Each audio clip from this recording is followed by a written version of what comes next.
Hello, I'm Carolyn Black-Sotier, and welcome to Kaleidoscope, your guide to the cultural arts in Harford County.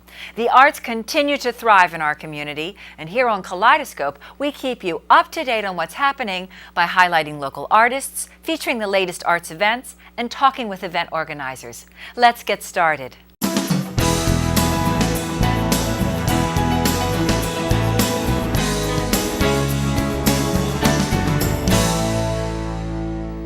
Barbecue is certainly the perfect summertime food. Perhaps your recipe is a favorite with friends and family. But have you ever considered going professional? Barbecue competitions are all the rage during the summer months, particularly the Maryland State Barbecue Bash right here in Bel Air. Our first guest is an expert on the subject, knowing all there is to know about this delicious, mouth-watering dish.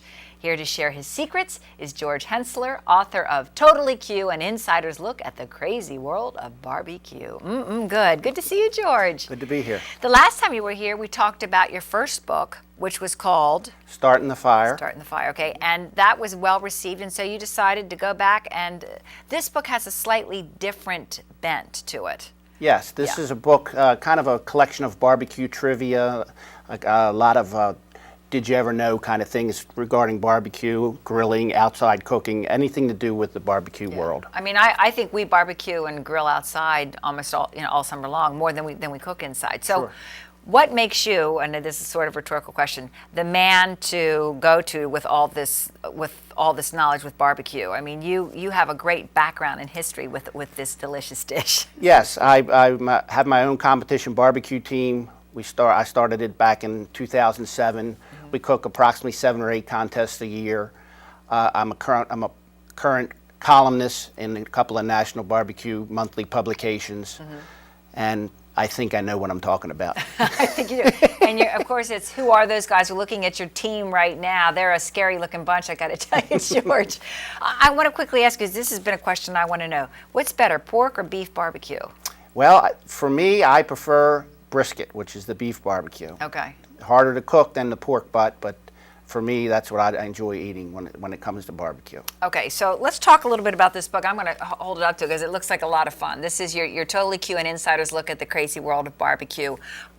You said that when you wrote the book, you actually probably had twice as much information as we get to even read in here. So what you have in here is really kind of fun. Can you share some of the interesting anecdotes? Well, I've got a little bit of everything. I've got a complete list, probably about 700 songs relating to barbecue, grilling, beef, chicken, anything to do with the outside cooking world. Can I read a few? You hear Rump Steak Serenade by Fats Waller, Scotty's Barbecue Mannheim Steamroller, Too Hot to Barbecue Brother Slade. I mean, you're right. There's a whole list right back here. Some of and those. Of course, when you're cooking outside, it's always good to have some good tunes on. It is. Okay, so you got a whole list. Music and barbecue go together. What else? We've got a timeline from back in the prehistoric times all the way to the present, everything that has occurred in the barbecue world. When grills were invented, when different companies started, different teams made their entry into the competition world. I've got a collection of pretty much anything and everything to do with outside barbecue. Cooking. And quickly, I've learned from reading your book that there's a patron saint of barbecue. Patron saint of charcoal, yes. Okay, all right. So if you want to know who that patron saint is, you got to get the book. So how do people go about getting this book? The book is available on Amazon, Amazon.com. You can Google or put my name or the title of the book, Totally Q, and it will also be available on my website. Okay, so you must be gearing up, you and your team, for the Maryland Barbecue Bash. Tell us about that. Yes, we cooked the Barbecue Bash in Bel Air is actually where I got my start back in 2005. I cooked what's called the Tailgater Challenge down there. It's an amateur contest on Friday night where people that aren't set up to cook the entire KCBS type contest can go in and cook 2 racks of ribs. And so I cooked that, and that's kind of how I began getting involved in competition barbecue cooking. We're taking a look at you standing right there with all your tools of the trade. Okay, so the Barbecue Bash, we're going to put up a calendar too so people can put that in their own calendars. I believe it's in August. August 9th and 10th. In downtown Bel Air. They'll close a couple of streets off down there. It's a huge festival. I think it's one of the most attended festivals that Bel Air has in the entire year. There'll be 20, 30,000 people in there throughout the 2 days. Well, go down, taste George's delicious barbecue, and who are those guys? I hope you are winners this year. George, thanks so much. Thank you. Thanks. Well, it promises to be one of the hottest tickets of the year, the 6th annual Dancing for the Arts Gala on September 21st. Later in the program, we'll have all the details, so stay tuned.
The beautiful sounds of Bach, Beethoven, and Mozart will be ringing throughout the cavernous Bel Air Armory on July 27th. Joining me with the details about this must-see concert featuring the American virtuosi along with an ensemble of talented young musicians from all around the world are Dave Gelati, manager of the Armory, and Elizabeth Borowski, executive director of the International Music Institute and Festival USA. Welcome to you both. Hello, thanks for having me. Good to see you. It's been a little bit of time, and you, I remember seeing when you were this tall playing, but we'll talk about that a little later.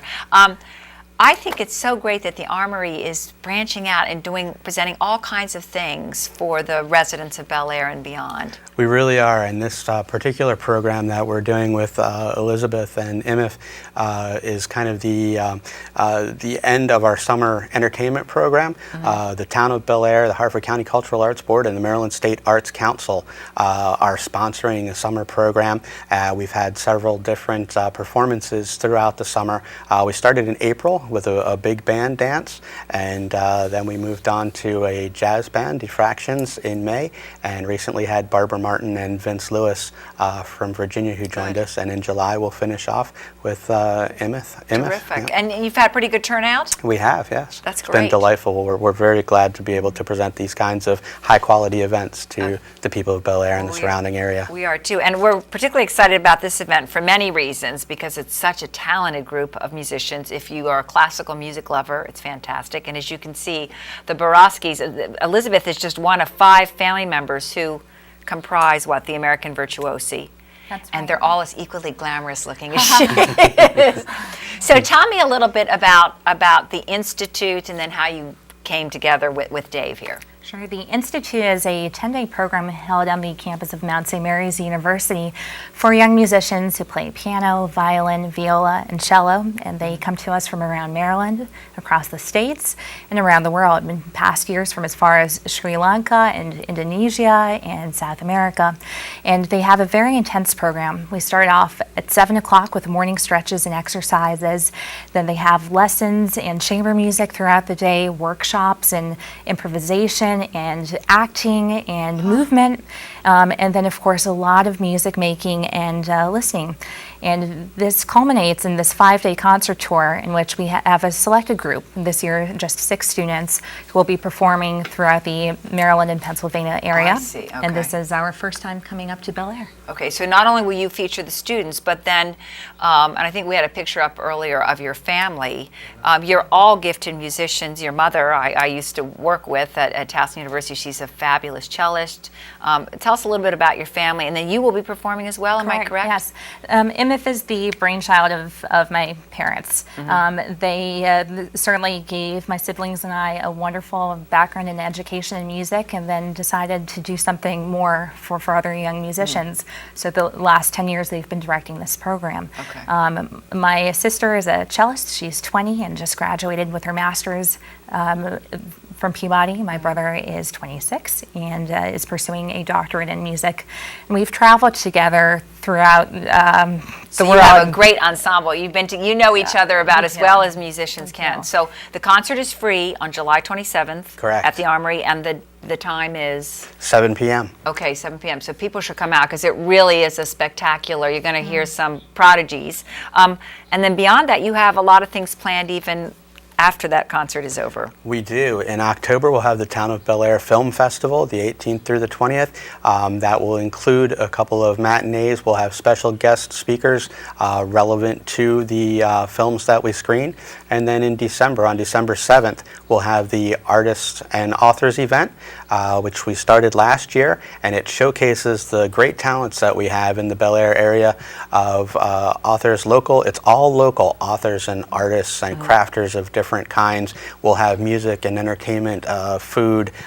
It'll just be a delightful event. Terrific. And in the few seconds we have left, you've played in this hall before. How do you think the acoustics are? Pretty good? I think it's going to be great. Going to be great? Okay, terrific. Well, we look forward to it. And to your family, please tell your parents that I send my best to them and to I remember hearing your brother play at the Basilica down in Washington. So really I can't talk enough positive things about this concert, and I think it's terrific.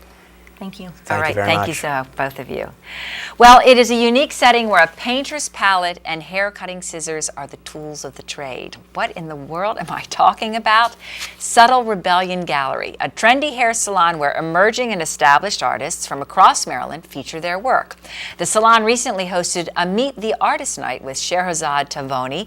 We were there to experience in person the artist's interactive light orbs. So get ready to be inspired. It's time to go out and about. Tonight we're having a Meet the Artist event with Shahrzad Taavoni, and she makes these fabulous color globes that are illuminated, and there's usually a soundtrack that goes with them. And we're very excited to be showing everyone this art. I'm exhibiting these floating light orbs. It's kind of like a light show with colored orbs and colored lights that are reflecting on the walls, with music that I specifically choose, and I actually create a lighting sequence to go with it. And one of the pieces actually has my own poetry and my own voice. They fly outside through the window I face, gloriously becoming free. Subtle Rebellion is an art gallery and a salon. Lisa Jones Butts is the owner. She is a fabulous hairstylist. She's very creative herself, and she loves the arts. So she started collecting art as she was traveling and decided in January 2011 to open the business and provide a place in Harford County where we could show work that was a little more edgy than we often see in the county, and also to expose the community to different types of artists.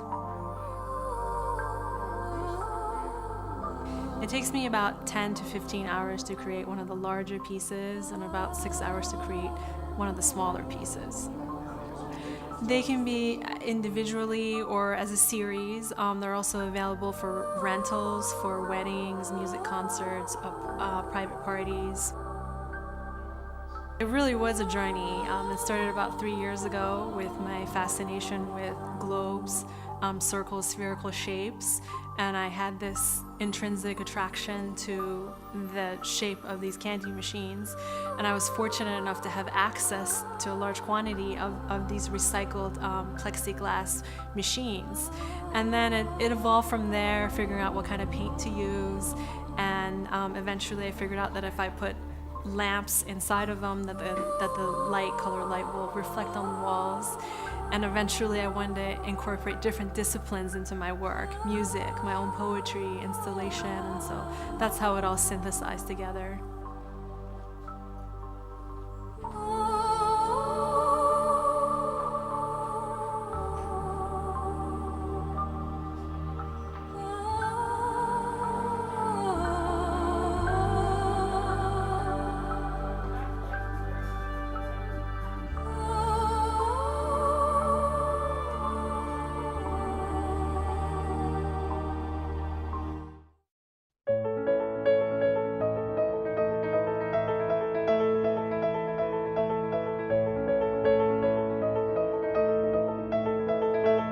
As far as the future, I definitely see my work actually growing on a bigger scale. And what I mean by that is creating more architectural pieces. So on a large scale, so people actually go inside of them, and the translucent colors and the iridescent colors play with the lights from nature, so it really affects what time of day it is, what kind of season it's in, and I'd like to incorporate music into that. I see myself going towards a direction of working more with kinetic work, so that they actually spin and move and float as though there's wind under it and they're just floating. So there's a lot more applications. It's just, I love this so much. It's all about the adventure and excitement of creating something new. Every 2 months, sometimes every 3 months, we have another opening. It's always on Friday nights. It's a great way to start the weekend. Come out and have a glass of wine, see what artists we're featuring this time, and have a great evening. I originally found out about Subtle Rebellion Gallery and Salon by another local Baltimore artist, Stephen Pearson, which I absolutely love his work, and I love the space here. Melissa is so friendly, and I thought that I could really work well with this space here, given the material that I need to use, and they were very helpful. They were able to put stuff on the windows so it would be completely dark, and help me have a lot of control over the elements that I wanted to create exactly what I wanted. Look for a special Out and About segment during every Kaleidoscope program. When we return, if you're looking for some decorating inspiration, we have an event you don't want to miss. But first, here's a glance at the County Arts Events calendar.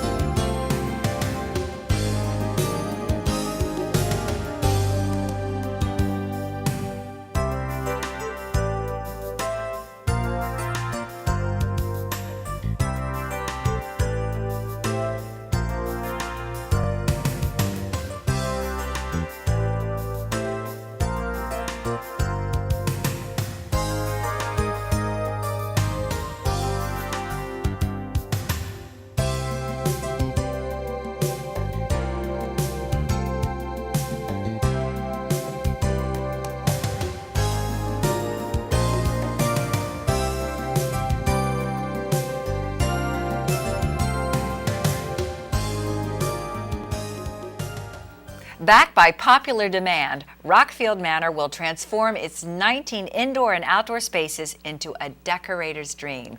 This much-anticipated fundraiser, hosted by the Chesapeake Cancer Alliance, benefits a wonderful, important cause. With me in the studio to tell us about this year's Decorator Show House are event co-chairs Sandy Guzich and Donna Dickey. Good to see you both. Hello. Thank you. So, you're going to resurrect this wonderful Decorator Show House. It's been some time since it's been there. It has been. Yeah. 1998 was the last time Rockfield was used as a Decorator Show House. So that was 15 years ago. So at this point in time, it needs an update. And with all the use that Rockfield gets for events, weddings, off-site conferences, and that type of thing, it needs to be rehabbed too. Yeah, and so it's going to be great. And then earning great dollars for the Alliance, and we'll talk about that in a little Yes. bit as well. So, Donna, you're on Yes. the board there, so I'm sure you're ecstatic, as are your colleagues, about this turn of events. Yes, we have 9 board members, and we were thrilled to be able to turn the house over to the Chesapeake Cancer Alliance to get a facelift, and we do need it. And like Sandy says, we utilize the space for private parties and events and weddings. It's opened up to the community, to other nonprofits that may want to hold Right. events there. So Right. it gets a lot of great use. And it has a wonderful histrry, the manor does it not?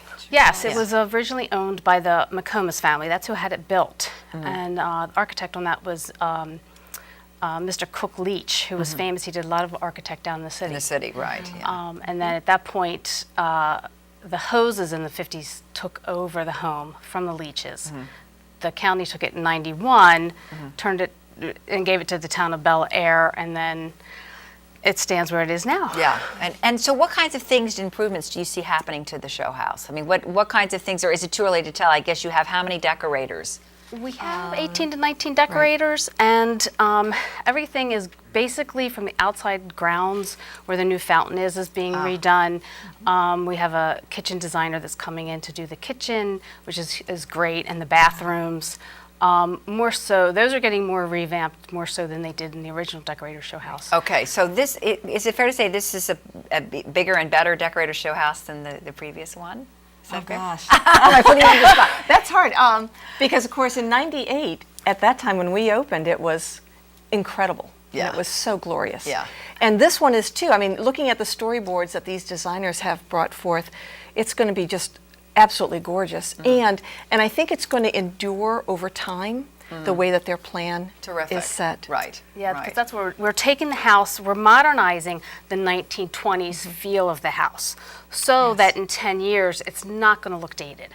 Right, okay. So let's put up the calendar at least so people can get that and mark it down. And this is over a span of a number of weeks, is it not? Yeah. We open to the public on Saturday, September 7th.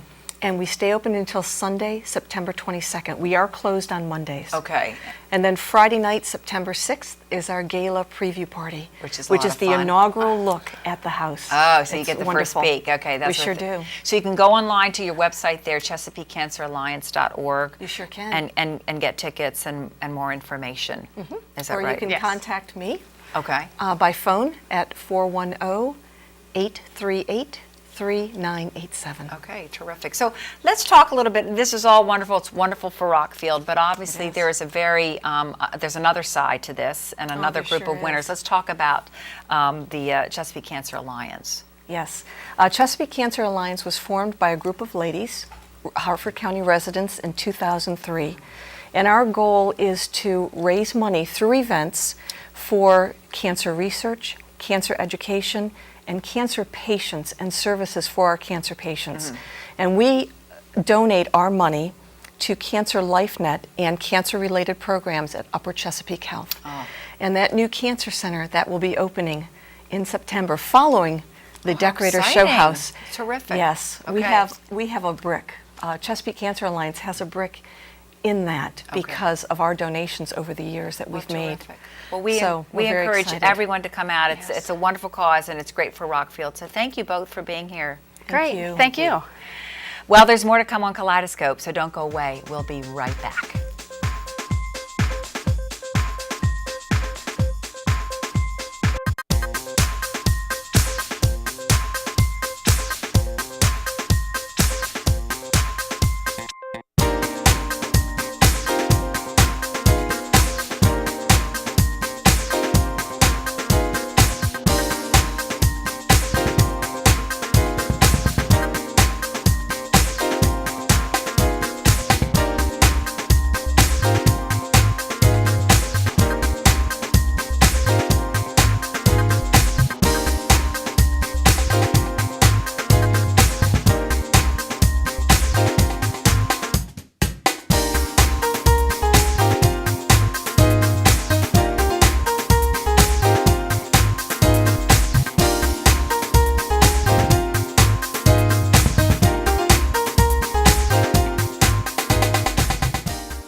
On September 21st, the Residence Club at Bully Rock will be transformed into a ballroom dancing extravaganza with community leaders putting their best foot forward to support the arts in Harford County.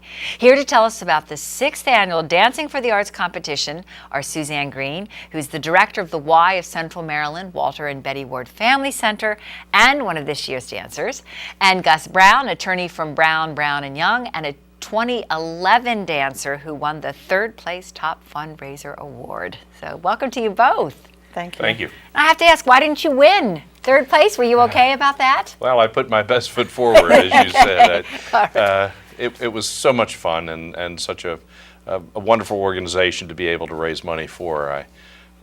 Okay. Well, you're both involved with the Center for the Arts. I know that you're both Yes. trying to help get this moving, and it is moving forward, which is very exciting for all of you. But what a fun way to raise awareness for the center, but also raise important funding. So let's talk a little bit, if we can, since you're the expert, you've been there, you're the veteran, Gus, and Suzanne, we'll talk to you in a couple seconds.